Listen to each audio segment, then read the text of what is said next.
Muy buenas tardes para todas las personas que se encuentran conectadas en este momento en Facebook y en YouTube. Bienvenidos a Miércoles con la Historia, el programa de la Asociación Colombiana de Historiadores, concebido como un espacio virtual para promover encuentros que permitan dialogar sobre diferentes temáticas de la disciplina histórica y dirigido a un público general. Mi nombre es Miguel Darío Cuadro Sánchez, soy historiador y hago parte del capítulo Santander y voy a moderar la conversación el día de hoy. El día de hoy nos enfocaremos en el tema de la relación, las conexiones entre la historia y los medios digitales. Básicamente el objetivo de la sesión es compartir las experiencias de historiadores e historiadoras que han desarrollado iniciativas que relacionan la historia profesional con los medios digitales, entre los cuales tendremos hoy experiencias relacionadas con el uso de YouTube, los podcasts, las reconstrucciones digitales. Y en ese sentido, nuestra conversación se enfocará en las reflexiones y los aprendizajes que han permitido a estas personas, todos historiadores, historiadoras, derivados de, digamos, los aprendizajes que han quedado de dicha experiencia entre esa relación entre lo digital, los medios digitales y la historia. El día de hoy nos acompañan 4 panelistas que representan 3 iniciativas. En primer lugar tenemos a María Camila Núñez. María Camila es historiadora de la Universidad Javeriana y magíster en Estética e Historia del Arte de la Universidad Jorge Tadeo Lozano. Su proyecto, Los cómics son buenos, es un proyecto independiente de divulgación sobre cómics, historia, arte, historia, y cuenta principalmente, además de las redes sociales, con un canal de difusión en YouTube. En segundo lugar, nos acompaña el historiador Sergio Cáceres Mateus. Sergio es historiador de la Universidad Nacional de Santander y nos va a hablar sobre su experiencia, el proyecto Cementerio Universal de Bucaramanga 1910-2010, que es una exposición fotográfica itinerante basada en una reconstrucción digital, ganador de la convocatoria de estímulos del Instituto Municipal de Cultura y Turismo de Bucaramanga en 2019. Y por último, pero no menos importante, nos acompañan Elvis Rojas y José Nicolás Jaramillo. Ellos son historiadores de la Universidad Nacional de Colombia y su proyecto es Random Access History, un podcast que trata sobre el rol de la profesión histórica frente a la tecnología, los videojuegos, el mundo digital, la cultura pop, y básicamente busca contar o mostrar el detrás de cámaras de la historia. Entonces, a Sergio, a Elvis, a José Nicolás, a María Camila, muchas gracias por aceptar la invitación. Entonces, la idea es conversar en este tiempo que tenemos el día de hoy con nuestros usuarios en torno a unas preguntas que ya hemos acordado. La idea es que por favor sean muy precisos en el tiempo, de manera que podamos abordar toda la agenda y también dar espacio para las intervenciones del público que tendremos en la parte final. Entonces, nada, pues nuevamente agradecerles a los panelistas por aceptar la invitación del capítulo Santander, por aceptar la invitación de la Asociación Colombiana de Historiadores en este espacio para compartir sus experiencias. Entonces, la primera pregunta busca plantear, o queríamos conversar el día de hoy, empezar por precisamente el tema que le da nombre a nuestro panel, a nuestra sesión, la relación entre los historiadores y lo digital. Entonces, quisiera empezar por preguntarles cómo entienden ustedes o cómo han entendido desde sus proyectos la relación entre la formación profesional en historia y la utilización de los medios digitales. Y en ese sentido, ¿cuáles han sido como los retos o aprendizajes que esta conexión, esta relación les ha dejado, les ha permitido plantear? Entonces, según el orden que habíamos establecido, María Camila, podríamos empezar contigo. Pues sí. Dale.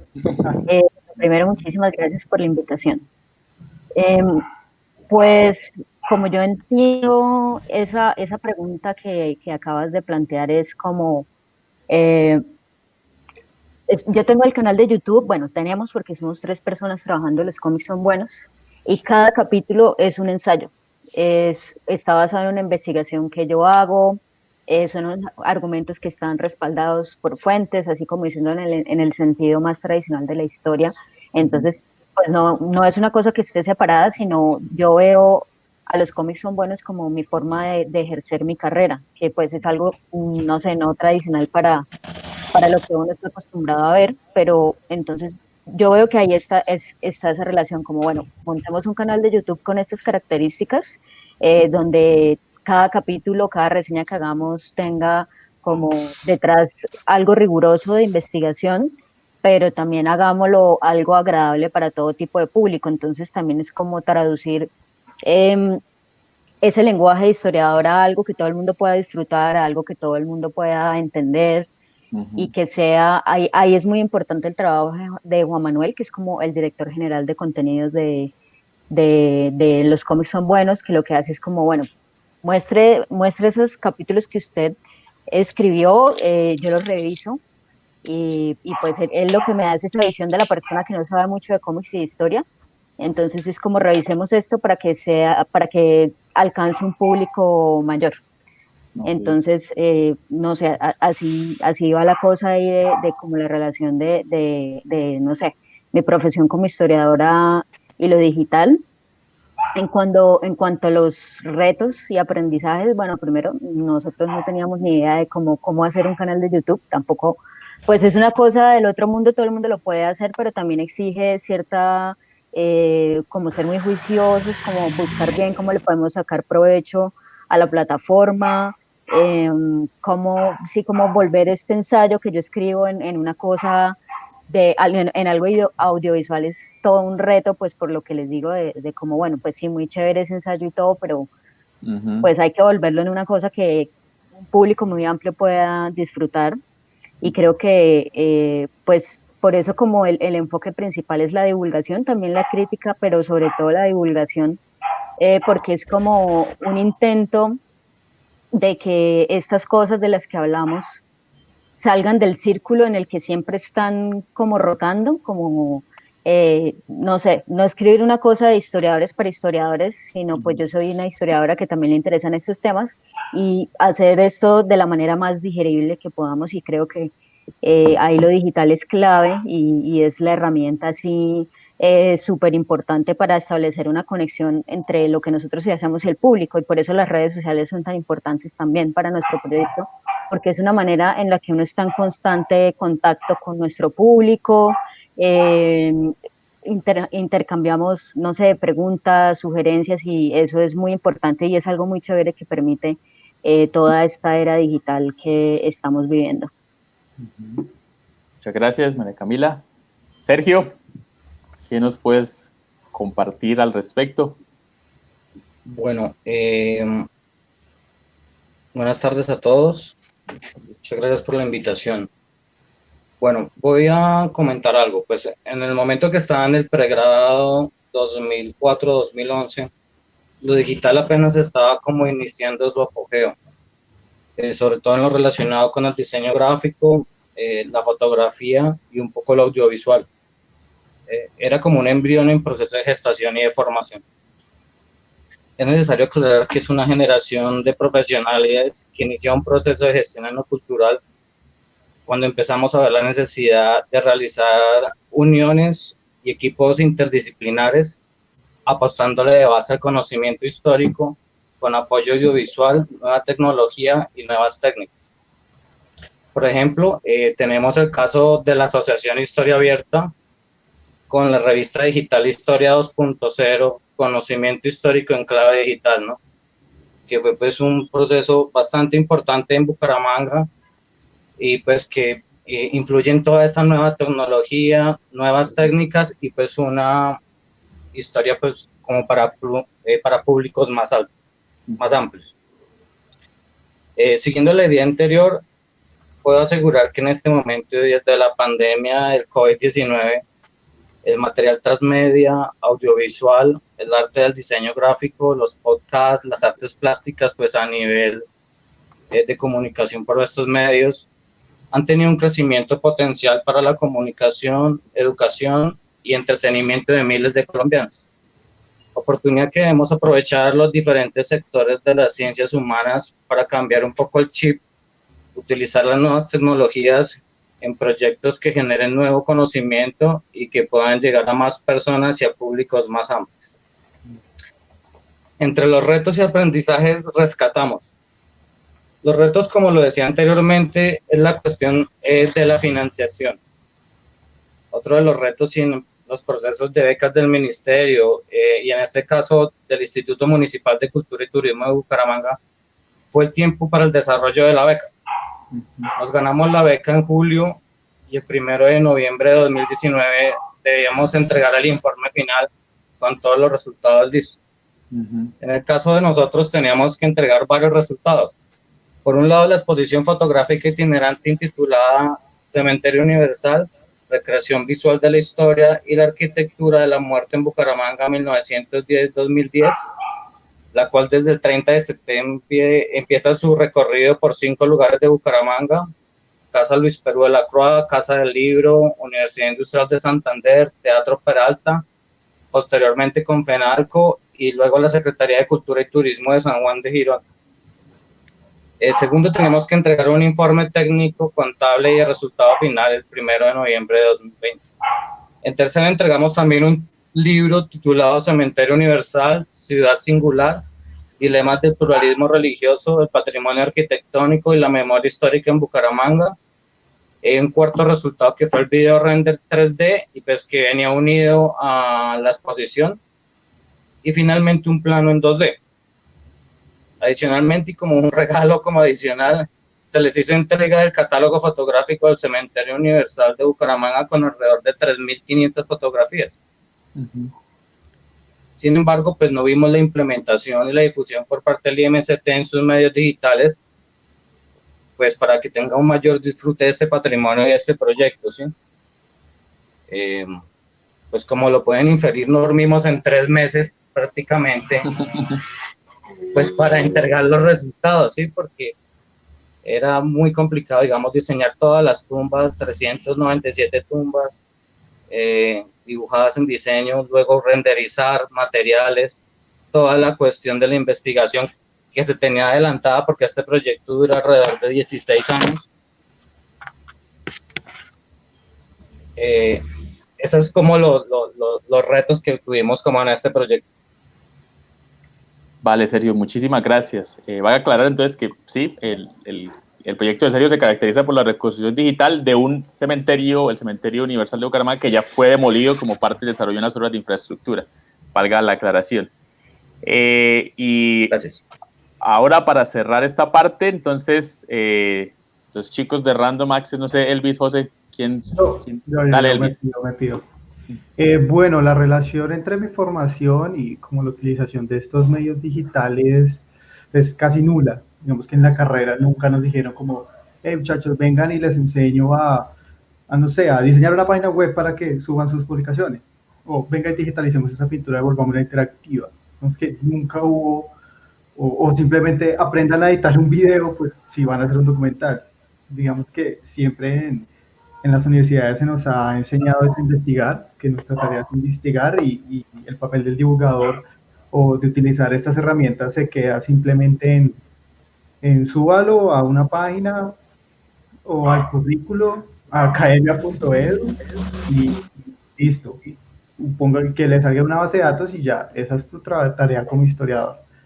Entonces, digamos que ha sido una especie de reflexión a la forma en que hacemos historia, ¿sí? Ese acercamiento que hemos tenido a esto de lo digital, pues transforma todo y transforma la forma en que estamos haciendo historia. Entonces, digamos que esos retos y aprendizajes van a medida de que entramos a un proyecto o nos postulamos a una convocatoria o unos estímulos, ¿sí? También está en la forma en que nosotros vemos la tecnología también, ¿no? Si la vemos como una amiga o es aquella que simplemente nos ayuda a escribir, que la tecnología es Word. Entonces, digamos que esto es como los retos. Y digamos que en el podcast hemos encontrado mucho y sobre todo en la parte de buscar cómo sobrevivir y cómo vivir de esto, de los medios digitales, ¿no? Que hemos venido haciendo historia, nos han enseñado a hacer historia, pero listo, qué chévere que tengamos toda esa información, pero así como lo decía nuestra compañera con su canal de YouTube, está haciendo una difusión a partir del cómic. O sea, creo que nunca vimos una clase en la carrera que nos dijeran como historia de cómics Ujú. o historia de YouTube, cómo crear un guión. Entonces, estos son todas como los retos que hemos tenido frente a esta cuestión digital. Ya de manera personal, sí diría que ha sido muy fuerte porque ha sido un acercamiento mucho más teórico. ¿Sí? O sea, ¿qué significa la historia digital? ¿Qué es la historia digital? ¿Existe la historia digital? ¿Puede ser una corriente? ¿O solo hablamos de humanidades digitales? Y ahí metemos la historia. Entonces, digamos que han sido como reflexiones muy fuertes que me han hecho pensar sobre cómo estamos haciendo historia, cómo deberíamos hacer historia, cómo deberíamos comunicar la historia también. Entonces, con estas preguntas como de, wow, digamos que José y yo decidimos sacar un podcast donde pudiéramos eh, hablar de estos temas mucho más ameno, no tanto como escribir un artículo que tiene unas reglas, que hay que tener ciertos estilos, hay que tener citaciones, libros, claro, o sea, es mucho más complejo, es un análisis ya mucho más, digamos que fino. Entonces decimos como, venga, siempre hemos hablado de estos temas que son muy complejos y siempre que terminamos hablando, pues nos va bien, nos sentimos bien, ¿qué tal si hacemos un podcast? ¿No? Creo que así nacen la mayoría de los podcasts.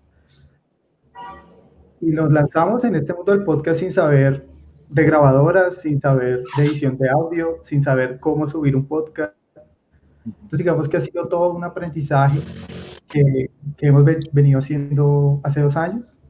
Entonces, pues nada, entonces han sido unos retos muy grandes y lo que intentamos hacer es mantener el rigor histórico, pero aplicando nuevas tecnologías de la comunicación e información. Bien, Elvis, muchas gracias.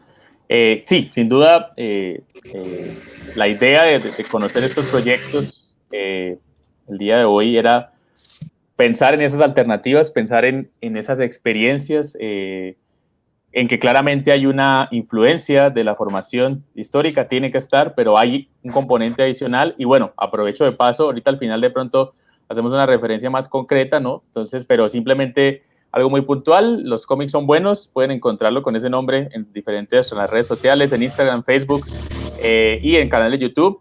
El proyecto del Cementerio Universal de Bucaramanga lo encuentran así en Facebook, Cementerio Universal de Bucaramanga 1910-2010. Y Random Access History lo encuentran también por esta referencia, como ven ahí la referencia de José en Twitter y en las diferentes, especialmente en Twitter, ¿verdad? Que es como donde tienen ahí su canal de comunicación. Bien, entonces... En cualquier plataforma de podcast. O sea, y en cualquier plataforma de podcast con el nombre Random Access History, ahí les llega. Claramente los que tengan algún tipo de sensibilidad musical entenderán o referencia musical, entenderán claramente el guiño, ¿no? A Daft Punk y su Random Access Stories. Bien.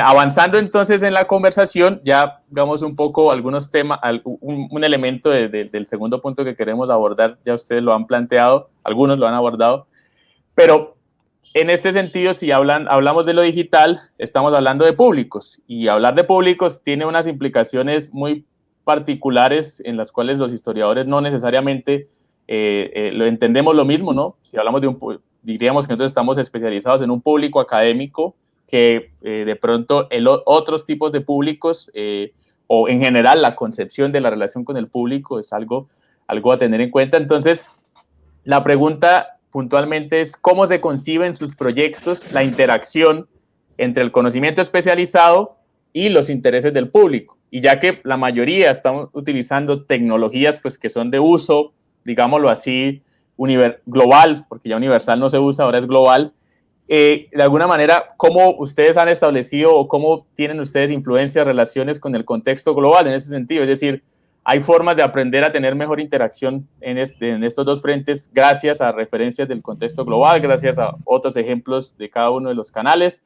En general, ¿cómo manejan ustedes o cómo balancean en sus proyectos esas dos dimensiones? Entonces, para esta pregunta, empecemos con Sergio. ¿Te parece, Sergio? Bien, perfecto. Vale. Bueno, con el cementerio experimenté algo importante, fue utilizar también la exposición fotográfica itinerante, también la digitalizamos y por medio del Facebook y del fanpage se hizo pues toda la divulgación. Esto fue importante porque se pudo como atropar a personas del común, y pues se les explicaba como pues por medio de la fotografía, la historia, la arquitectura, el video de 3D, pues lo importante que fue este icono como patrimonio cultural de la ciudad. Esto y pues llevando a la gente como en el recorrido y contándole pues todo el proceso histórico y pues sobre la historia del hecho religioso sobre todo, y pues la importancia de este tipo de estudios, pues la gente se iba feliz, ¿sí? Algunos preguntaban, otros quedaban admirados, otros trataban de entender la historia, otros se entristecían, digamos, algunas personas lloraron porque decían que se había destruido algo muy importante de Bucaramanga y que pues siempre estuvo en la exclusión este cementerio y pues con su muerte también en cierta manera. Entonces pues se vio que como que hubo diferentes sentimientos que se expresaban pues en esta exposición. No sé si fue un desacierto, pero personalmente era una necesidad que tenía que llevar a cabo este proyecto, pues como comentaba fue un icono de la ciudad y pues desde el principio los investigadores teníamos el gran problema de la financiación, no tenemos recursos, siempre nos tocaba trabajar gratis y colocar dinero para movilizarnos e investigar. Y algo que nos parecía complicado también es que hay un gran problema de interés por parte de la comunidad en lo referente a la historia, al cuidado y disfrute de nuestro patrimonio cultural, ¿sí? Entonces, pues eso como que fue algo que también nos generaba, pues, cómo podemos interactuar también con las personas y sobre todo, pues, la importancia de la historia, ¿no? Que no se viera como algo aburrido, sino que fuera muy vivencial. Eso, pues, nos pareció importante. Y en lo referente a la relación con el contexto global, pues sabemos que el uso de las nuevas tecnologías con fines académicos e inmersión de públicos, pues se está dando un avance también agigantado, pues como comentaba, por lo mismo COVID también pues dio esa posibilidad, ¿no? Que todo el mundo y los que trabajamos en cuestiones culturales, pues nos botamos a utilizar también los diferentes medios de tecnología y de redes sociales, pues para mostrar nuestros trabajos. Vale, Sergio, muchas gracias. Seguimos entonces con Random Access. Me imagino que va José para esta pregunta. Sí, listo, José, adelante. Bueno, pues yo creo que lo primero pues que Elvis y yo pensamos cuando empezamos a hacer Random Access History, porque ya teníamos, digamos, algo de carrera haciendo proyectos de historia digital y de historia pública, es que uno se tiene que olvidar de la idea del público general. El famoso público general no existe. Uno siempre tiene que tener un público objetivo en mente y eso es lo que a uno le ayuda a formar este tipo de proyectos. Entonces, pues nuestro público en principio eran nuestros pares, tanto como de edad como académicos, y nos dimos cuenta que a medida que íbamos creciendo en cuanto a la audiencia, logramos tener, digamos, una audiencia que es de jóvenes entre los 18 y los 33 años más o menos, colombianos, entonces ahí uno ya no se está dirigiendo a un público general súper amplio, sino más bien le está hablando a un grupo específico. Eso es, digamos, lo que nos ayuda principalmente a pensar qué es lo que vamos a hacer, en qué tono debemos hablar, qué tipo de temas podemos tratar y recibir una retroalimentación de ese público es fundamental, principalmente para poder pensar los contenidos que uno quiere transmitir. Entonces, en ese orden de ideas, como nos planteábamos como un digamos, como un diálogo entre lo que aprendimos en la universidad y la gente que no estudia historia. Ahí ya logramos como establecer un puente entre lo que nos enseñaron en la universidad y lo que queremos comunicar a través del podcast. Entonces, digamos que es como principalmente por eso.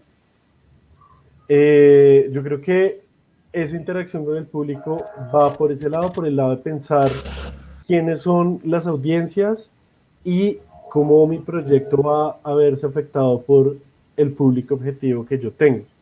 En cuanto al contexto global, yo creo que es importante señalar que un poco el podcast existe desde hace ya casi 20 años, al menos en el mundo angloparlante, y en el mundo hispanoparlante, pues en los últimos años, yo diría que en los últimos 5 años más o menos, ha cogido mucha fuerza, sobre todo jalonado principalmente por el podcast independiente, como nosotros. Los grandes medios se empezaron a meter un poquito después y hoy en día tenemos comunidades muy bacanas como Podcastinación, que les recomiendo para los que les gustan los podcasts, o pues grupos un poco más pequeños que buscan es impulsar la creación y la divulgación de otros proyectos en audio. Entonces, esto hace parte de una comunidad global, si se quiere, de podcasters, de gente que le gusta meterse en el audio y trabajar con el audio y que creen que el audio es una forma muy bacana para contar historias, para contar la historia. Entonces yo creo que hace parte como de ese movimiento que, si ustedes se dieron cuenta, desde hace unos años, pues los podcasts están pegando duro en Spotify, Apple Podcast pues ha existido desde hace rato. Hace poco Amazon inauguró su sección de podcast en Amazon Music. Entonces es algo que está creciendo y que se está dando no solamente aquí en Latinoamérica, ni en Estados Unidos y en Europa, sino en todo el mundo. Entonces yo creería que va por ese lado y son las cosas que hemos aprendido desde Random Access History y nosotros. Listo, José, muchas gracias. María Camila, ¿qué nos puedes aportar desde tu experiencia en ese sentido? Pues nosotros elegimos el formato de YouTube porque, no sé, nos parecía muy difícil como hablemos de cómics pero sin mostrar imágenes. Sí, como no es lo mismo. Eh, para mí es un reto muy grande hacer los videos porque a pesar de que ya me tengo más confianza al grabar, yo siento que yo soy un monstruo horroroso. Entonces como que cuando reviso los videos es como no me quiero ver en la pantalla, me siento, o sea, como no quiero que me vean. Es una cosa con la que ya hice un poco más las paces. Pero creo que además YouTube es como una plataforma muy chévere. Bueno, a mí me gusta mucho pues todo lo que es de ver las imágenes, entonces bueno, por eso se eligió YouTube, por la posibilidad de uno mostrar un montón de cosas en los videos, además de lo que uno dice. Eh, pero también por la posibilidad de como que las personas pueden dejar ahí sus comentarios, pues lo mencionaba como en la intervención anterior de la relevancia que tienen las redes sociales para interactuar con el público que está consumiendo el programa.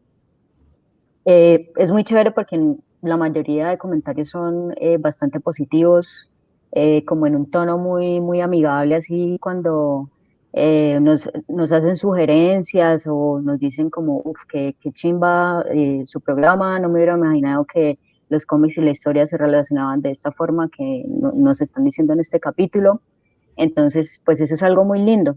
Y sí, o sea, como la posibilidad de casi que inmediatamente interactuar con la gente que está viendo el programa es algo que, no sé, me parece maravilloso simplemente poder hacer eso, o digamos, no sé, ahorita la red como más fuerte que tenemos es Instagram, y ahí uno puede entablar conversaciones, incluso pues ya soy amiga por Instagram como pen pals de gente que empezó siendo así como fan, por decirlo de alguna manera, o como, qué chimba lo que están haciendo, eso es muy interesante.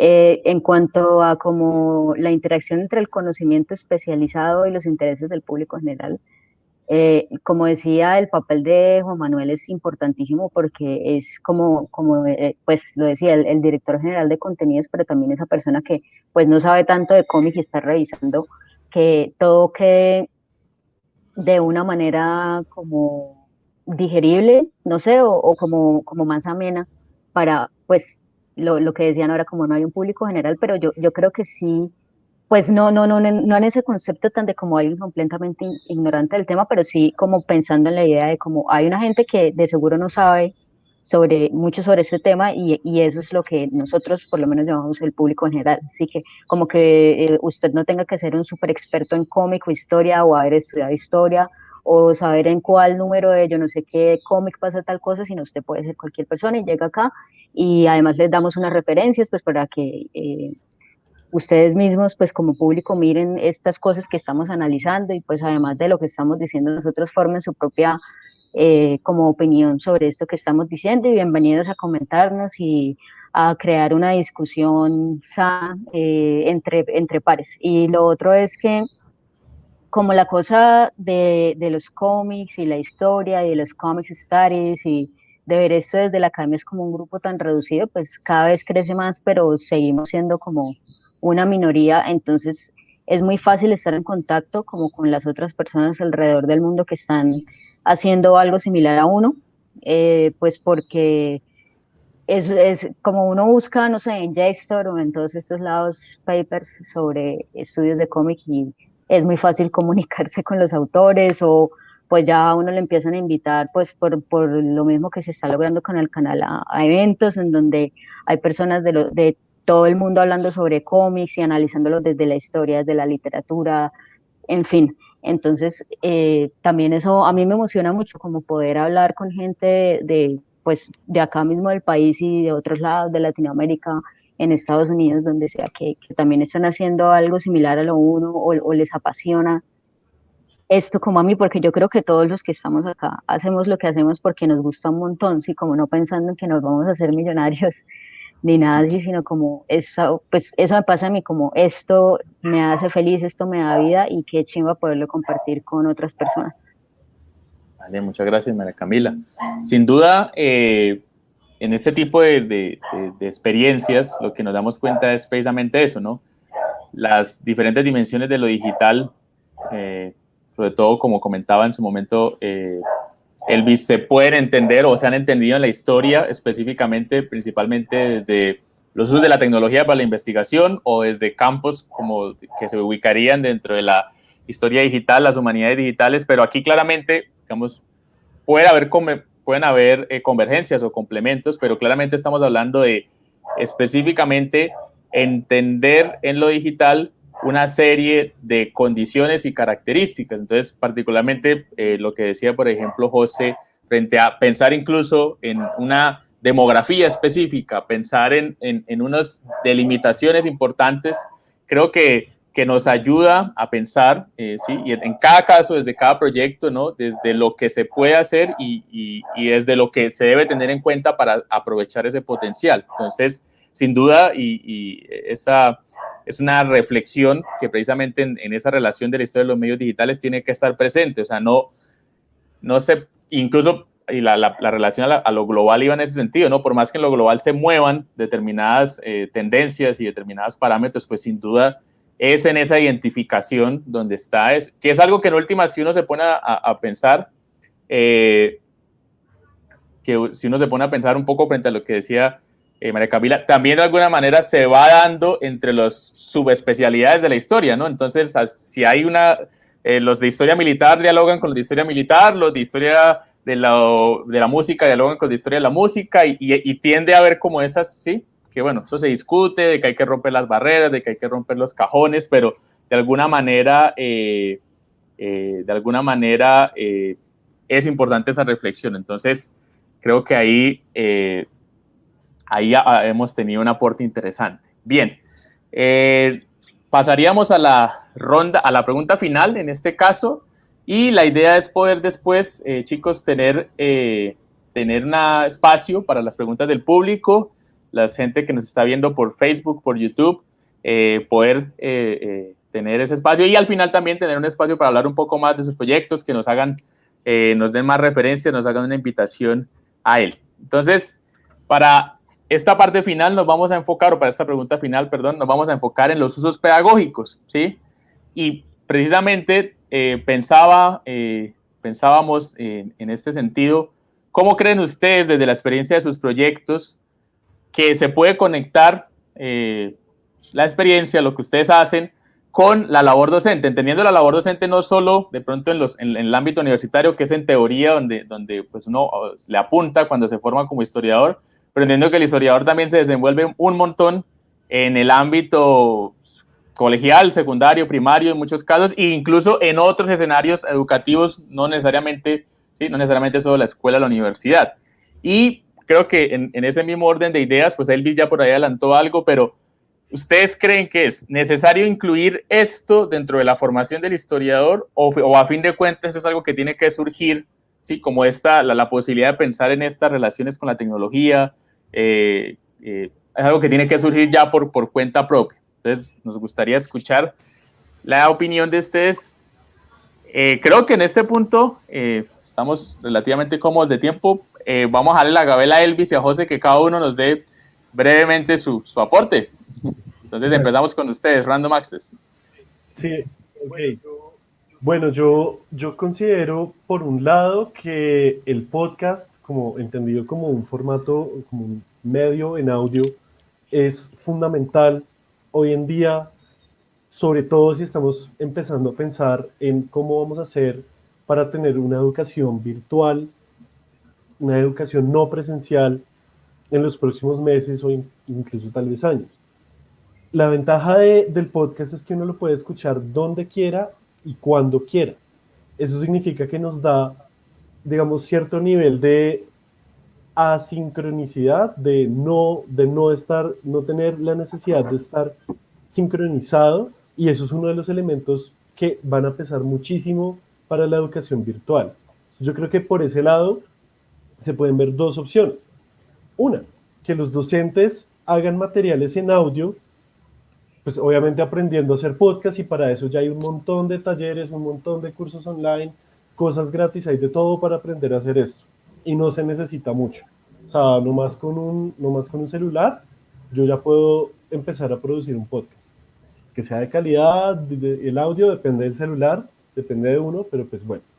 Por un lado, profesores que se dediquen a hacer materiales de audio bacanos, chéveres, interactivos, para poder dárselos a sus estudiantes, y que la clase no necesariamente sean 3 horas sentados al frente de una pantalla, sino que tal vez los estudiantes puedan recibir parte de su clase lavando la loza, saliendo a caminar, haciendo cualquier otra actividad que uno hace cuando está escuchando podcast.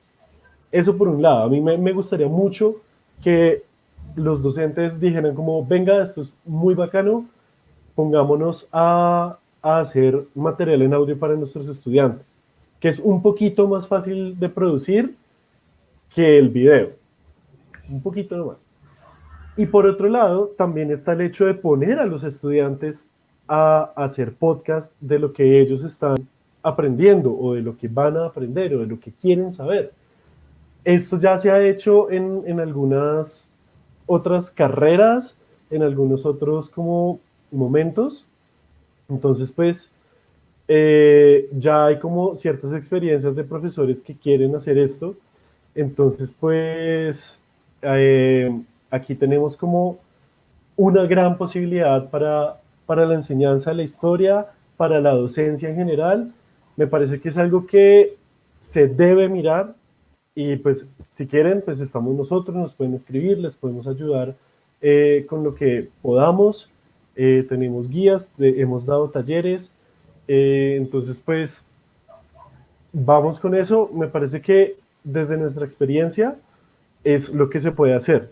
Igual también aprovecharse de los podcasts que ya estén, y podcasts de historia cada vez hay más, de historia de Colombia, de historia de Estados Unidos, de historia de México, de historia del mundo, Global History, historia revisionista, en inglés, en español, de todo. Y pues aquí en Colombia, hago de una vez la publicidad política no paga, El viernes vamos a tener un panel de podcast de historia colombianos con la Organización Colombiana de Estudiantes de Historia. La vamos a tener el viernes para que estén pendientes y vean toda la variedad de podcasts de historia que hay, para que se aproveche tanto lo que ya hay, lo que se puede hacer como docentes y lo que pueden poner a hacer a los estudiantes. Perfecto. Elvis, quisiera agregar algo ya que tenemos ahí no margen de tiempo. Sí, digamos que no concentrarme en lo que ya dijo José del podcast, sino más bien un poquito en los temas digitales, ¿no? O sea, que estas iniciativas, a pesar de que no han tenido mucha financiación y que han empezado desde cero, pues han tenido un relativo éxito. O sea, el canal de YouTube, nosotros somos el podcast, nuestro compañero con cuando se ganó esta convocatoria de incentivos. Entonces, digamos que son apuestas que han resultado de que tienen un impacto social muy grande. Entonces, digamos que estas teorías, estas preguntas, sobre todo de cómo hacemos y cómo comunicamos la historia en el siglo XXI, pues deberían estar en las aulas de clase totalmente, sea en el bachillerato de los colegios que vean historia o en la universidad. Tienen que ser muy pertinentes y deben ser preguntas que acompañen toda la carrera, no simplemente ver un curso, sino ver también cómo como historiadores podemos ejercer nuestra profesión, ¿no? Porque pareciera que cuando uno estudia historia, lo primero que le preguntan, y bueno, ¿y en qué se puede ejercer? ¿En qué va a trabajar? ¿De qué va a comer? Entonces es como, no, pues yo soy podcaster, hago un podcast, o yo tengo un canal YouTube. Entonces digamos que esas preguntas me parecen interesantes para mí, para salir un poco de esa torre de marfil de que es la universidad, la academia, ¿no? Que como hemos venido diciendo en todo este conversatorio, de que a veces escribimos para los mismos historiadores y entre historiadores no nos queremos, entonces peor, imagínense. Vale, Elvis. Entonces sí me parece muy importante eso. Muchas gracias. Antes de avanzar con los otros panelistas, les recuerdo a la gente del público que bien sea por el medio que estén utilizando, Facebook o YouTube, nos pueden dejar sus preguntas para los panelistas. Ya vamos a concluir esta parte y creo que es la parte más interesante, que les pregunten, que les indaguen sobre las diferentes inquietudes o aportes que pueda generar esta intervención. Entonces, en la misma onda, María Camila, ¿qué podrías decirnos tú frente a esta conexión con los usos pedagógicos? Pues para mí es como una conexión súper natural porque a mí la docencia me gusta muchísimo. No lo he podido ejercer por diferentes razones, pero digamos, el último posgrado que hice fue una especialización en docencia, pues pensando también en lo mucho que me gusta esto y pues yo siempre lo tengo en la mente cuando hacemos nuestros capítulos, porque cuando yo doy clases no es tan diferente como lo que yo quiero lograr con los videos, o sea, siempre intento meter los cómics porque, pues no sé, es lo que a mí más me gusta, es lo que me apasiona y yo creo que también puede captar la atención de los estudiantes. Acá también es importante traer algo que creo que fue José el que le dijo hace un rato sobre el público y pues cuando uno es docente, uno también tiene un público, así lo quiera llamar así o no, y tiene que pues preparar sus clases de acuerdo a ese público que tiene. Entonces esta clase yo no se la voy a dar igual a este grupo con estas características que a este grupo que tiene estas otras características. Entonces es una cosa ahí que también sirve de entrenamiento mutuo entre como, bueno, yo hago este video y me va a servir luego para mi experiencia docente y en lo docente, bueno, se me ocurre que puedo hacer un video de esto o algo así también. Pues es la cosa de manejar el público, porque algo muy chévere que ha pasado a raíz de esto, pues que ya pasaba antes, pero no con tanta frecuencia, es como la invitación a diferentes eventos, como conferencista, como entrevistadora, eh, sobre muchos papeles en los que de cierta manera uno también está aplicando como la docencia y como, bueno, yo qué quiero transmitirle a estas personas o a estas personas que están esperando de mí, yo qué les puedo dar, qué podemos compartir, qué me puede dar el público a mí y así, sí, como esta gente que está esperando que yo les dé cuando yo me paro acá. Entonces, también me parece muy importante lo que acaba de decir Elvis, porque pues yo recuerdo que pues yo estudié historia en la Javeriana, que cuando lo hice sí vi una clase que era como historia audiovisual, pero pues fue una clase y ya ni me acuerdo cómo, o sea, yo recuerdo que teníamos que editar videos y nos enseñaron a usar ciertos programas, pero pues yo no soy la que edito los videos, lo hace Mariana, que es la encargada de toda la parte audiovisual, pues ella sí estudió algo de cine y tiene idea de esto, pero pues es eso, como que es una cosa ahí que yo creo que ya está tarde para que las facultades de historia se den cuenta que hay que darle un revolcón a los programas, pues para que esto sea algo como más importante, que busquen gente preparada, que sí, por ejemplo, pues no sé, ahorita con todo lo que está pasando con la educación a distancia, pues hay muchos profesores que tienen problemas como usando Zoom o estas vainas y es como, o sea, es ahí como un termómetro de, uff, o sea, acá estamos re mal usando la tecnología y como usándola para, pues no solo para dar clases, sino como, oigan, esta es una herramienta que además es súper llamativa para los estudiantes, para todo el mundo, en la que ustedes también tienen una opción diferente para hacer cosas y que no sea como, bueno, si usted quiere escribir un libro, escríbalo bacano, pero pues hay gente que le trama más otras cosas, así como, a mí me encantaría escribir más, pero pues terminé haciendo lo de YouTube, que sí es como, bueno, no sé, no sé qué estaría haciendo en este momento de mi vida si no estuviera con lo del canal. Y pues yo tampoco podría hacer esto sola, no lo podría hacer sola para nada. Por eso es muy importante el trabajo de Juan Manuel y de Mariana, como pues ya lo he mencionado, porque eh, primero son los que me motivan y son los que terminan de hacer las cosas. Juan Manuel también es docente, él es docente de la UIS, él también tiene una especialización en docencia, entonces yo creo que toda esa experiencia que él tiene también se ve reflejada en la manera en la que se manejan los contenidos en los cómics son buenos. Muchas gracias, María Camila. Sergio, ¿qué nos puedes aportar en esta parte? Si lo tienes del micrófono, podrías... Lo tienes bloqueado. ¿Quieres activarlo? Eso, ahí, ahora sí. Qué pena. Tranquilo. Pues no soy docente, sin embargo, he tenido varios colegas y amigos que se han inclinado por la pedagogía.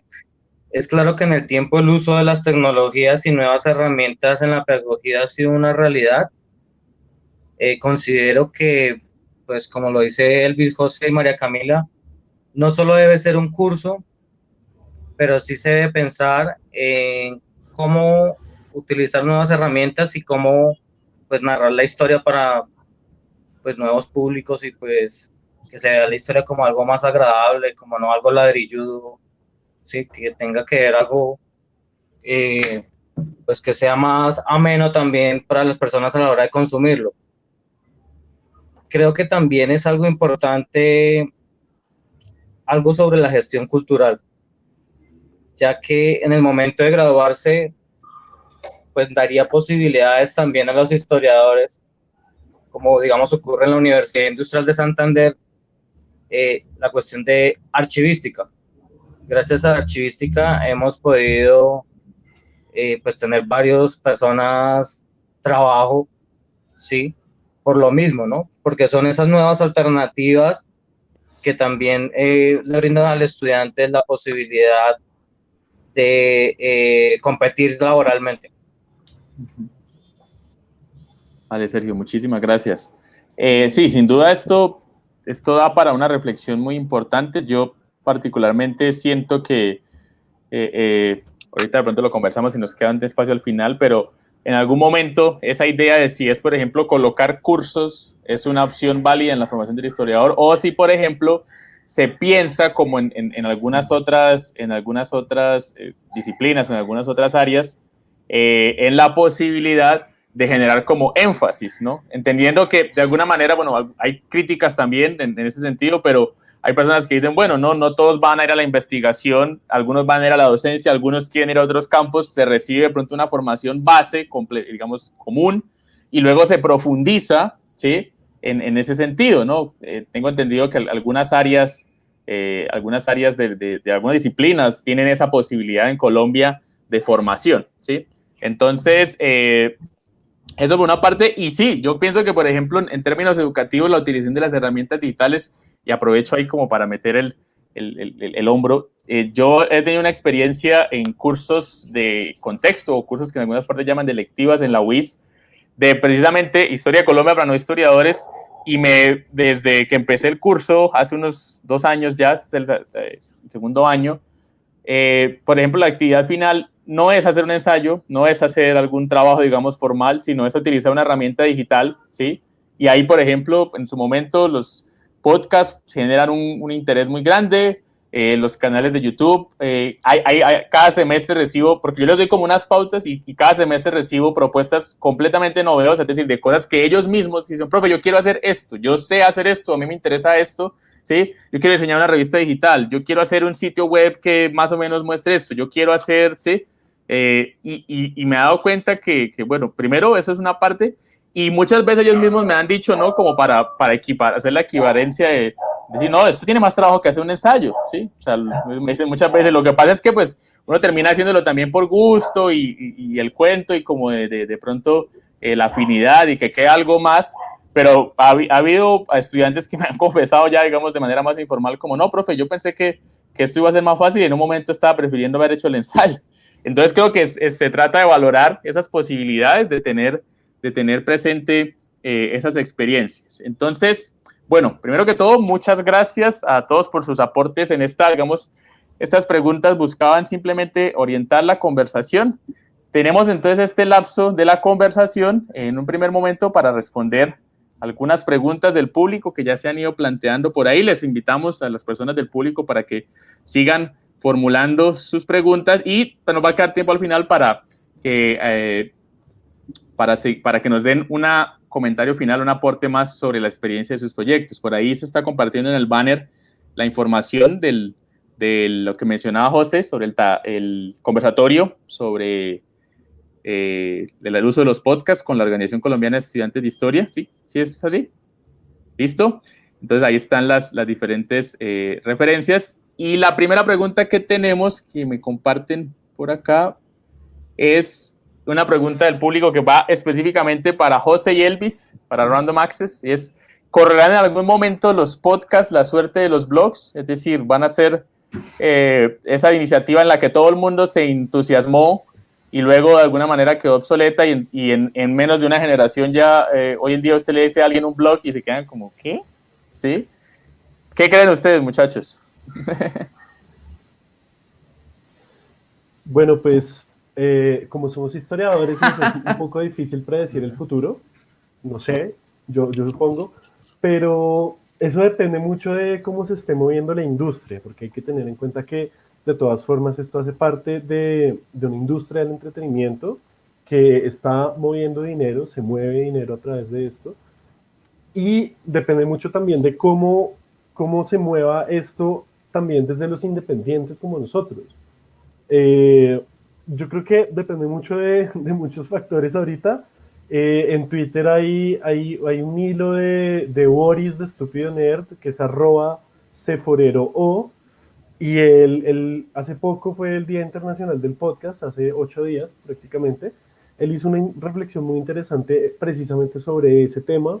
Me parece que lo que él anuncia ahí es clave y que de todas formas también depende de nosotros, depende de las audiencias, de la relación de los shows con las audiencias y también depende de la gran industria, porque si esto en algún momento deja de darle plata a Spotify, si esto en algún momento deja de darle plata a NPR, a Apple, pues simplemente van a decir, bueno, pues se acaban las aplicaciones y ya no hay más donde escuchar y pues esto se vuelve algo de nicho, que de por sí los podcasts ya son algo de nicho, ya pues uno tiene que empezar a pensar quién va a ser su nicho y cuál es el límite de ese nicho de personas que lo van a escuchar. Entonces, pues, está en veremos, pues, por ahora estamos como en una fase de pasión, que todo el mundo ama los podcasts y todo el mundo quiere hacer podcast. Entonces, pues, toca ver esto a dónde nos lleva, toca ver esto cómo cristaliza, si hablamos en términos más historiográficos. Vale, dale, me Luis. sumo a esa idea de José, que es muy difícil saber qué, porque siempre ha sido como un miedo de cualquier medio, ¿no? O sea, que los podcasts van a acabar con la radio. La digitalización de textos va a acabar con los libros físicos, no sé, YouTube va a acabar con la televisión, Netflix va a acabar con el cine. Uh-huh. Y pasa que no, las cosas se renuevan, se reinventan. Y como decía José al comienzo, el podcast lleva 20 años. Pues eso nos dice que pues, lleva un gran proceso detrás, que no ha terminado, que obviamente hoy estamos sintiendo un boom, todo el mundo quiere hacer un podcast, todo el mundo sabe hacer un podcast, en fin, o sea, y eso también tiene que ver con la facilidad con la que podemos gestionarlo, como decía José, que es tener un celular y pagar a un servidor $3, $5 y subirlo. Ya de que tengas un impacto o no, pues depende del contenido que hagas y cómo lo circule. Pero no siento que el podcast vaya a terminar. Claro, me da miedo, pues porque de ahorita eso vivo. Y si se acaban los podcasts, pues me queda la historia y ahí sí que hago. Entonces, claro, es un miedo muy latente sobre esto de que se acaben los podcasts, pero no creo, igual, como lo decía también José, y es muy importante entender que esto es negocio, todo es un negocio, ¿no? Y lo que hacemos nosotros prácticamente es negociar con la historia, digamos que venderla de una manera mucho más científica, si se quiere, con las fuentes, teniendo una rigurosidad detrás, pero sí, no creo que los podcasts vayan a acabar. Sí espero que se cree más bien una gran comunidad, que muchas personas se escuchen más, que esa comunidad crezca, así como ha crecido la de YouTube, pues que tenemos canales de 60 millones de suscriptores con vistas de 3 millones, 4 millones, que esa comunidad más bien se crezca y pues que el formato de podcast se siga todo el tiempo que ya tiene y se establezca mucho más. Pues no sabemos si en unos años entonces los podcasts van a ser como los coleccionistas de acetatos o como esa especie Claro, total. de subculturas o de nichos ahí. Bueno, eso está por verse, pero sí, sin duda, Exacto. la industria marca, sobre todo la industria tecnológica marcará una pauta y sobre todo, bueno, me imagino que marcará para los que quieran generar sobre todo la parte monetaria, no sé si a nivel de pronto no sin ánimo de lucro, como se diría en Colombia, eso pues puede igual seguir persistiendo porque no necesitaría sí, puede ser de pronto, puede ser ya no la moda, puede ser no el boom, puede ser de pronto más bien más underground o más minoritario, pero igual creo que ya se puede dar así, ¿no? Como me imagino que no se pasará con los blogs o tal vez, ¿no? Hay gente bien. que todavía tiene blogs, ¿no? O sea, hay personas que aún mantienen su blog como si esto fuera el 2005, 2004. Y yo leo algunos, sobre todo estos en restaurantes. Bueno, los leía. Sí, incluso la creación de Medium, ¿no? Medium, como esta plataforma de blogs un poquito más, pronto más pulidos, un poquito más bonitos, uno la podría ver como algo que reconoce que hay algo ahí, ¿no? Y creo que, si mal no estoy, los creadores de Medium son los mismos creadores de Twitter. Algo así, creo que hay una conexión ahí. Bien, el público también nos hace una pregunta en general, entonces la voy a plantear y les digo el orden. Nos preguntan específicamente, de alguna manera ya lo hemos abordado, entonces si quisieran agregar algo desde su experiencia, es una pregunta grande, esas preguntas siempre, digamos, importantes en este caso, ¿no? O más bien una pregunta que hay que tener claro cómo responderla para mostrar la importancia de este tipo de espacios y este tipo de herramientas o para superar ciertas críticas que se pueden generar. ¿Cómo mantener la rigurosidad en nuestros nuevos medios digitales? ¿Sí? Entonces, si quieren en el orden, empezamos con María Camila. Yo ya había hablado un poco de esto en la primera pregunta, pero yo creo que eso depende del compromiso que tenga cada persona que está haciendo su proyecto. Yo asumí un compromiso como historiadora, un compromiso, digamos, político en la rigurosidad de mi trabajo. Es decir, yo voy a investigar lo más que pueda, consultar como la mayor, pues más que cantidad, variedad de fuentes posibles para escribir mis capítulos, ¿sí? O sea, pero porque eso es lo que a mí me interesa como historiadora y como persona que produce capítulos de YouTube hablando de historia y de cómics. Creo que eso es algo muy personal. La rigurosidad está, sí, o sea, en lo que uno quiere lograr con su programa y en lo que quiere presentar, porque también es como, bueno, pues si yo hago un capítulo de más de 20 minutos, yo creo que ni mi mamá lo va a ver, yo creo que 20 minutos ya es demasiado para un canal de YouTube. Entonces es como mantener ese equilibrio en, vamos a producir un contenido chévere, por poner una palabra así bien, no sé, simple, un contenido disfrutable más bien, pero que mantenga esa rigurosidad. O sea, esto que yo les estoy presentando acá pasó por al menos 2 personas que leyeron, que editaron, que miraron qué era lo mejor pues para el capítulo y para dar el mejor producto al público. Esa es mi respuesta. Depende de cada uno y del compromiso que uno tenga con lo que está produciendo.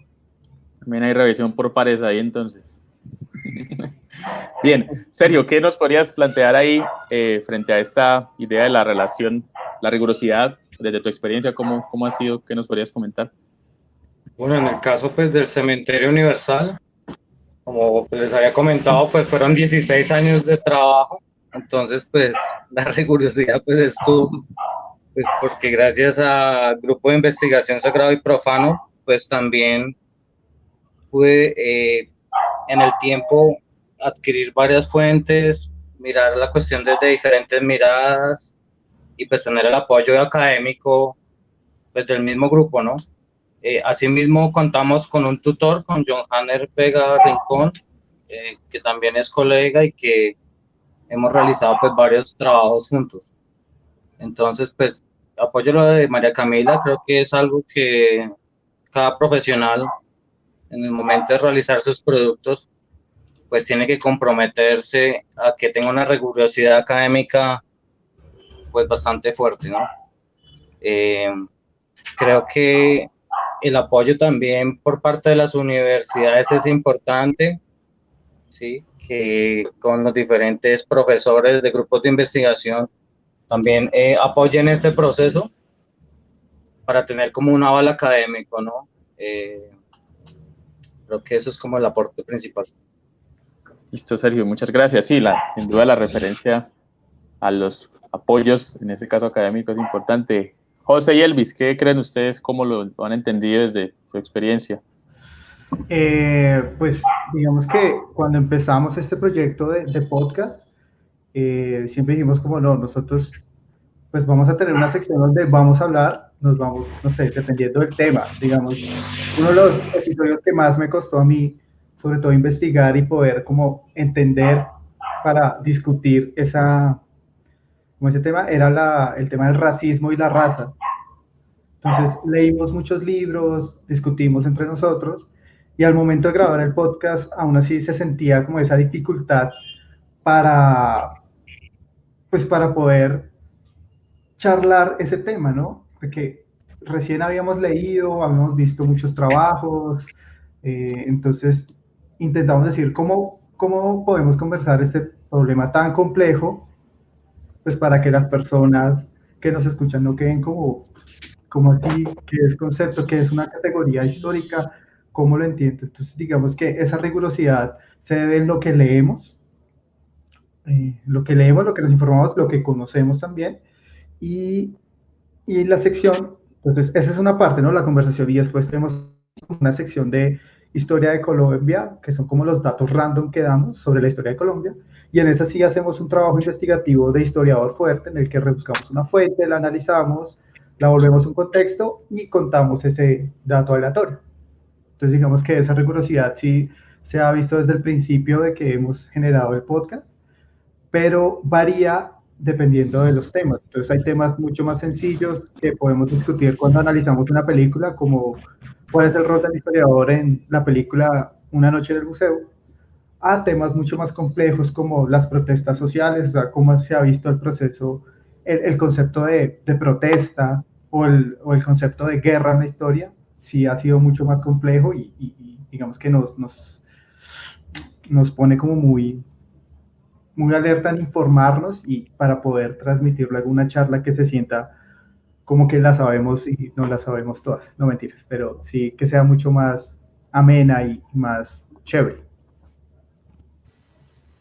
Yo quiero añadir que, al igual que dijo María Camila, de todas formas somos historiadores, o sea, como que uno es historiador antes de ser youtuber, antes de ser podcaster, y ante todo uno tiene como, digamos, lo que se podría decir, esa ética profesional o ese método historiográfico, ese método histórico, y desde ahí es de donde parte todos los contenidos que nosotros hacemos, incluidos los memes, desde el meme más paila que podamos publicar nosotros. De todas formas, ahí hay algo de historiador y de profesionalidad detrás Claro. de eso. Entonces, pues, como decía Elvis, de todas formas nosotros tenemos episodios relajados en los que podemos hablar algo de carreta, pero pues también tenemos unos episodios con los que hemos arrancado con una base historiográfica establecida, discutiendo unos libros, discutiendo unos artículos, consensos, paradigmas y demás, pero eso no quiere decir que los episodios que saquemos, que son más relajados, no tengan algo de eso también, porque de todas formas tenemos una carrera como historiadores encima, y eso es lo que queríamos aprovechar desde el principio para poder hacer el podcast. Entonces yo creo que la rigurosidad, solamente porque el hecho de que no sea un artículo o no sea un libro, no le quita rigurosidad a un producto. Yo creo que eso es lo principal. Y eso es lo que muchos historiadores todavía no se han podido sacar de la cabeza. Y es que si no está escrito, no es serio.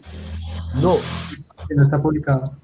Y tal vez Random Access no sea el mejor ejemplo de eso, porque igual somos conversaciones relajadas, que echamos chistes, hablamos de memes, y tal vez puede que eso le quite rigurosidad, puede que no, pero hay productos en YouTube, hay productos en podcast, hay sitios web, hay todo tipo de experiencias transmedia que guardan incluso más rigurosidad que los productos escritos, y son interactivos y son digitales. Entonces yo creo que eso es lo principal que desde Random al menos hemos aprendido.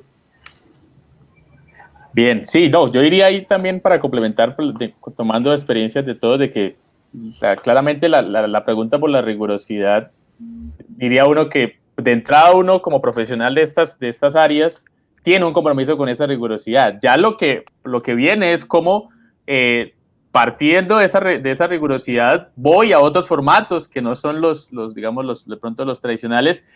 Y en ese sentido yo rescato, por ejemplo, lo que comenta Sergio, ¿no? El hecho de que, por ejemplo, grupos de investigación se vinculen a esto, el hecho de que haya una consideración del trabajo, e incluso diría frente al comentario final de José, de que sabemos que, por ejemplo, es como esa noción de si no lo hacemos nosotros, que podemos aportarle rigurosidad, que sí podemos reconocer la necesidad de hacerlo más ameno, la necesidad de hacerlo un poco más, de pronto más actual, pero si no lo hacemos así, entonces estos espacios lo van a colonizar, si no es que ya lo hicieron o lo hacen otras personas con sí otros intereses a los que no les importa la rigurosidad y que de pronto por el hecho de que sí utilizan o que sí recurren a la versatilidad, a la actualidad, terminan produciendo, ¿sí? O sea, si le damos la espalda a eso, ¿sí? Estaríamos ahí. Entonces ahí yo, digamos, creo que desde los grupos de investigación y en algún momento habrá que dar la pelea para que no sea solo esa idea del reconocimiento académico desde los mismos académicos, sino que institucionalmente las universidades, Colciencias, las diferentes instituciones le den un valor, ¿sí? Le den un valor y le den una formalización a esto, ¿sí? Porque yo creo que ahí sí vamos a tener pues tenemos más bien una responsabilidad y una obligación. Creo que la pregunta no es hacia las personas que hacen esto sobre su rigurosidad, sino más bien cómo en general, como gremio, aprovechamos esto que, digamos, lo tomamos por sentado porque somos profesionales y tenemos unas implicaciones legales y hasta éticas y hasta legales, si se quiere, sino es también más bien no poner el foco aquí, sino poner el foco hacia donde, digamos, deben ir ciertas exigencias, ¿no? Me parece que ahí hay un elemento. Hay una pregunta más, pero esta sí está muy específica para María Camila. El profesor José Manuel González pregunta consideraciones, si tienes alguna consideración sobre el libro para leer El Pato Donald, que surgió en la década 70s, 80s, y desde los estudios culturales se presentaron posiciones críticas a estas formas de hacer historia. ¿Qué podrías decirnos, María Camila? Sí, Sisas. Ese es de los primeros libros que leí como sobre cómics, sobre crítica de cómics. Es como una gran crítica, perdón por decir tantas veces esa palabra, sobre los productos de Disney, sobre los cómics de Disney, del Pato Donald, de Mickey, de Tío Rico, de todo esto. Pues un resumen muy regular sería que todo lo que produce Disney es propaganda del imperio. Ujú. Es una cosa súper marxista. El libro es como el 70-71, entonces viene así de toda esta revolución de partidos comunistas, como de ese resurgir o esa reimportancia, resignificación que se le dio a Marx. Entonces, como uno lo lee como historiador, y es como, ya, o sea, me siento, no sé, en la Sorbona en París en 1969, sí, como en un parche de gente criticando el imperio y Ujú. todos Tigre de de papel. izquierda. Sí, obviamente uno lo lee hoy en día y pues ya el libro no envejeció tan bien. Ujú. Pues puede ser una lectura un poco simplista si lo leemos desde hoy, pero es un libro muy relevante en cuanto a lo que dije, que es de sus primeros grandes libros que hacen crítica al cómic. Pues el otro eh, filósofo semiótico, ¿sí? Semiótico, ¿está bien dicho? Semiólogo.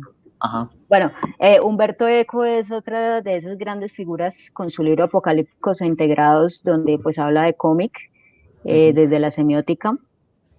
De nuevo, son libros que ya uno lee hoy y pues no son tan chéveres, por decirlo de alguna manera, o es como, bueno, esto ya pasó el momento del libro, pero pues eso no quiere decir que no sea valioso, pues igual, bueno, es mi opinión, otra persona puede decir otra cosa, pero para mí y además es muy importante porque, por ejemplo, en Chile uno de los autores es chileno, Ariel lo Dorfman, sí. prohibí, sí, lo prohibieron, pues creo que ahí de las cosas que mandó quemar Pinochet estuvo ese libro, entonces también es importante por eso, pues como por la respuesta que tuvo en su momento de parte y parte, así como, uff, este libro es una chimba, qué análisis tan increíble que hicieron de todo Disney, hasta como no, pero pues, como dice estas Ujú. estupideces, mucho exagerado, mucho castrochavista, Ujú. no sé. Entonces para mí sí es muy, o sea, es un libro importante pues como por lo que hizo en su momento.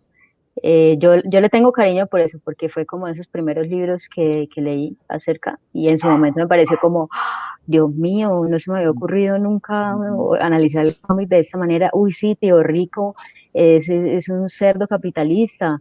Entonces, sí, esa es mi opinión con respecto a este libro. Vale, María Camila, gracias. Eh, Hay una última pregunta, digamos más como para ir cerrando y ya les daremos un espacio para que nos hagan un aporte final ustedes en torno a este tema general de la historia de los medios digitales. Nos plantean lo siguiente, ahí sí creo que esta es general para los tres, los tiempos frenéticos que impone la modernidad convierten un producto en descartable. No sé, de alguna manera se relaciona con la primera pregunta. ¿Han pensado en los cambios abruptos que ocurren en las preferencias de las audiencias? Ahí sí las dejo abiertas. Repito, en los tiempos frenéticos que impone la modernidad convierten en un producto en descartables. ¿Han pensado en los cambios abruptos que ocurren en las preferencias de las audiencias? Yo creo que hay más bien de pronto su experiencia, cómo ha sido esa relación de los cambios en las audiencias. Entonces, ¿quién quiere empezar? ¿De Camila? Eh, pues aprovechemos el impulso Dale. para hablar que tengo. A mí no me parece que los cambios sean abruptos, o sea, todos los cambios tienen su razón de ser y, o sea, nada pasa de un día para otro. Yo creo que eso es de lo primero que le enseñan a uno en las clases de historia, que no es como hoy estamos en la Edad Media y al otro día amanecemos en el Renacimiento. Entonces, eso mismo pasa como con los gustos de las personas y eso ya lo hablaba, creo que fue José o Elvis. Bueno, lo dijo Random Access History, que fue, que fue como, Somos sí, uno. son uno solito, que fue como, o sea, esto lo determinan muchas cosas, ¿sí? El público, si a Spotify le sigue pareciendo negocio que hayan podcasts, que YouTube permita que, no sé, la gente haga videos con estas condiciones y la gente también va consumiendo lo que se determinan diferentes como elementos de la sociedad de consumo. Sí, o sea, de nuevo, los cambios no son abruptos. Esto tiene mucho que ver no sé, por ejemplo, con lo que estamos viviendo del COVID, ¿sí? Como ahorita yo creo que es el momento en donde más podcast se está haciendo, donde más YouTube, donde más Instagram, lo que sea, la gente está empezando a hacer contenido de todas las calidades, sobre todos los temas. Entonces puede pasar algo tan cero predecible como el coronavirus, que va a determinar cómo a la gente le gusta consumir esto o esto. Por ejemplo, yo creo que ahorita Spotify o los podcasts más bien son más, como que le gustan más a la gente, preciso por lo que decía Random Access History, es que no me acuerdo quién lo dijo, perdón, que fue como, o sea, yo puedo escuchar el podcast mientras lavo los platos, mientras lo que sea. En cambio, bueno, en mi canal, pues por favor véanlo cuando estén lavando la loza, lo que sea, pero si yo estoy hablando de imágenes y si yo les hablo de esta foto, entonces requiere de más atención que pues me pongo los audífonos y hago lo que sea y escucho el podcast. Entonces, sí, o sea, como eso se determina por muchas cosas que si uno está metido en esto, se da cuenta que no pasan de la nada, sino como pues yo estoy hablando con mis colegas o estoy pendiente de ciertas cosas en donde se habla de lo que yo estoy haciendo, me doy cuenta que las tendencias son estas, que pasó este fenómeno que hace que a la gente le interese lo uno o lo otro. Vale, María Camila. José. Sí, pues yo iba a decir casi lo mismo que María Camila, porque pues nosotros llevamos 2 años pues 2 años y un par de meses haciendo Random Access History y no hemos visto ningún cambio abrupto en las preferencias de las audiencias. Y esto, sobre todo en el mundo del podcast, también ocurre porque los que escuchan un podcast es porque les gusta ese tema. O sea, como hemos dicho, esto es un asunto muy de nichos, muy de gustos particulares, y yo estoy casi seguro que YouTube funciona muy similar, sobre todo para canales pues que no tienen 5 millones de suscriptores. Funciona con una comunidad particular de gente que le gusta el tema de los cómics, gente que le gusta el tema de la historia, el formato de dos manes charlando. Entonces, de todas formas, uno sí tiene que estar prevenido. Y para eso es que uno crea una comunidad, por eso es que nosotros tenemos redes sociales. No es simplemente para que, ay, síganos porque es chévere, no. Es para entablar conversaciones con las personas que nos siguen, con las personas que nosotros seguimos, para decirles como, hey, ¿les gustó el episodio? ¿Qué les gustaría ver? Para entablar esa relación con la audiencia y que la audiencia no sea un ente por allá abstracto al que uno le intenta hablar, sino que sea como, parce, yo sé que Miguel nos escucha, yo sé que tal persona nos escucha, que chimba, podemos hablar y podemos entonces saber qué es lo que piensa la gente que nos escucha y así podemos ir evolucionando y cambiando nuestro propio contenido a medida que hayamos hecho. Eso no quiere decir que si alguien nos dice como, uy, ese episodio estuvo muy largo, bájenle. No, pues si solo una persona nos dijo estuvo muy largo, pues tal vez el problema es de esa persona y no de toda la comunidad. Entonces yo creo que va también por ese lado de entablar una conversación y de poder crear una comunidad a través del producto que uno les está dando. Elvis. Sí, me sumo mucho a las respuestas que dieron mis compañeras. Sí, total, crear una comunidad es muy fundamental porque también nos deja de ver a los escuchas como un dato, ¿no? No es que uno entra a las estadísticas y, me vieron tantas personas. O sea, pudieron ver todo el video o todo escuchar la mitad del podcast, lo dejaron ahí. A pesar de que podemos rastrear todos esos datos, tener una comunidad que lo está retroalimentando a uno, que le está diciendo, oiga, un contenido muy chévere, esa discusión que tuvieron en el episodio, por ejemplo, de Coco, sobre la memoria. Sí, o sea, mucha gente dijo como, sí, yo había pensado eso del olvido, pero no lo había visto de manera histórica, o no lo había visto de cierta manera, o no creo que el olvido sea algo necesario. O sea, cosas como esas retroalimentan a uno y le permiten también ver que no son cambios abruptos, sino que las audiencias te están escuchando porque sienten una afinidad contigo, están viendo los videos porque les gusta, porque ven en los cómics una representación y si tiene un contenido histórico que tiene una rigurosidad, que está bien explicado, que te permite a ti entender, así no seas historiador, ese pasado y todo ese proceso que tuvo detrás, pues tú dices, oiga, esto es muy chévere, porque toma algo que yo amo, que son los cómics, y me enseña cómo se construyeron, cómo fue el proceso, o qué tendencias hay. Entonces, me parece muy importante eso de crear una audiencia y que no son cambios abruptos, totalmente de acuerdo con eso. Gracias, Elvis. Valga la cuña ahorita, en la cuña sobre el episodio de Coco, que creo que es de los más ahí interés. Sergio, no sé si tú comentabas que, por ejemplo, el proceso de lo del cementerio fue una cosa de 16 años casi, y si en general, frente a lo que sí de pronto tu interacción y tu relación con el público en general, ¿qué crees de esta pregunta? Como esa idea de cambios abruptos o preferencias, ¿cómo lo entiendes tú? Sergio, el micrófono lo tienes... Ahí, dale, eso. En el caso de nosotros, y como tú lo decías, pues digamos cuando inició el proyecto nunca pensamos en realizar una reconstrucción en 3D, ¿sí? Esto se fue dando en la medida que fue pasando el tiempo, que fuimos conociendo profesionales y artistas en gráficos, que pudimos tener como esa idea. Cuando hacemos la publicación de este proyecto, pues vemos que el público le agrada mucho, sobre todo en la medida que entendieron que pues el cementerio desapareció y que es como la única referencia que se tiene del lugar, ¿sí? Y que pues tratamos de hacerlo lo más exacto a través de las fotografías, ¿sí? Listo, Sergio, muchísimas gracias. Entonces, ya vamos a cumplir el tiempo. Entonces, nada, quisiera, primero que todo, aprovechar la oportunidad para agradecerles a Ana Camila, a Elvis, a José, a Sergio, y nada, pues dejarlos con una intervención final, lo que nos quieran decir, bien sea frente al tema en general abordado o que nos den aprovechen y nos den la pauta final sobre sus proyectos. Y nada, agradecer también al público por la presencia. Entonces, si quieres, empecemos en el mismo orden que empezamos la presentación, María Camila.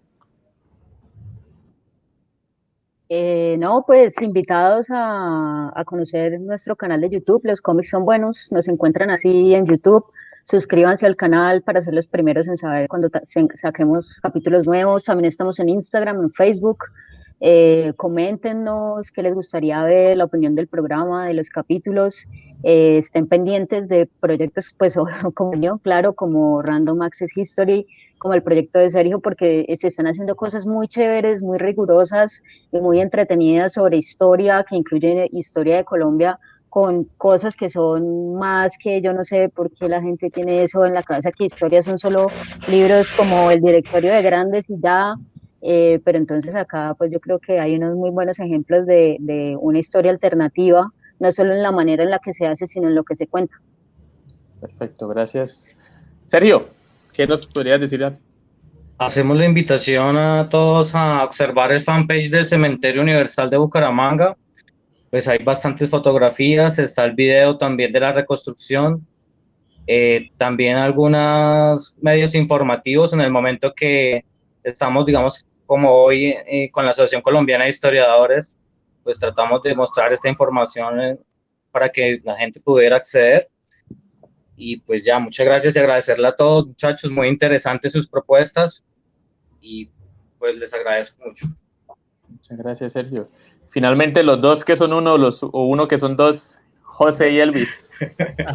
No, pues nada, muchas gracias por el espacio, Miguel, y pues a la asociación, chévere que se sigan abriendo espacios así como para otro tipo de historia que no sea simplemente escrita.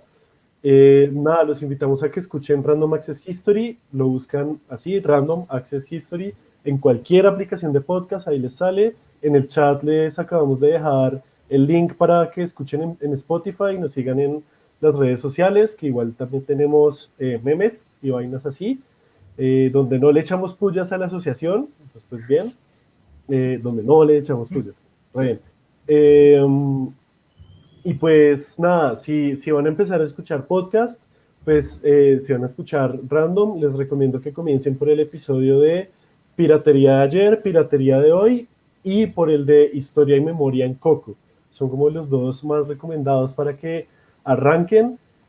Uno es sobre pues, piratería en el Caribe, en la colonia y piratería en la era digital, todo en un mismo Menjurje, y el otro es básicamente filosofía de la historia en la película de Disney Pixar Coco. Entonces, pues ahí no hay pierde, no hay nada aburrido.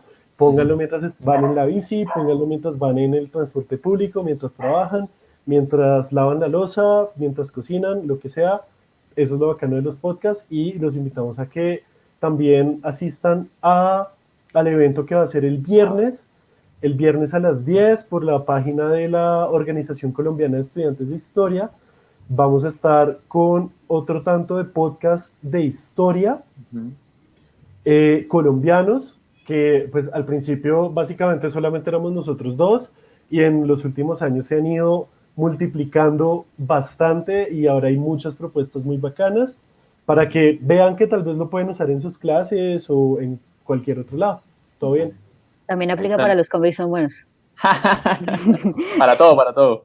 Que viva la Elvis, Asociación Colombiana de Historiadores. Nada, pues gracias por la invitación. Qué chévere estos espacios de discusión de otras formas de construir y divulgar historia. Muy chévere, interesante que la asociación se pregunte por esto y nos llame a nosotros. No, nada, pues que le apunten también a estas reflexiones, no solo lanzarse de manera independiente, sino que también piensen y reflexionemos cómo estamos haciendo historia, cómo estamos comunicando la historia en el siglo XX y cómo la tecnología nos atraviesa y debemos hacer nuevas formas de comunicar y construir historia, ya sea reconstruyendo un cementerio, realizando videos de YouTube con cómics o simplemente con podcast. Perfecto. Bueno, muchas gracias a nuestros invitados nuevamente desde el capítulo Santander, capítulo Santander de la Asociación Colombiana de Historiadores. Agradecemos a la asociación por permitirnos este espacio de miércoles con la historia, que recuerden, seguirá en 15 días, perdón, y nada, los invitados, muchas gracias al público, feliz noche para todos y nos veremos, muchas gracias. Gracias, chao.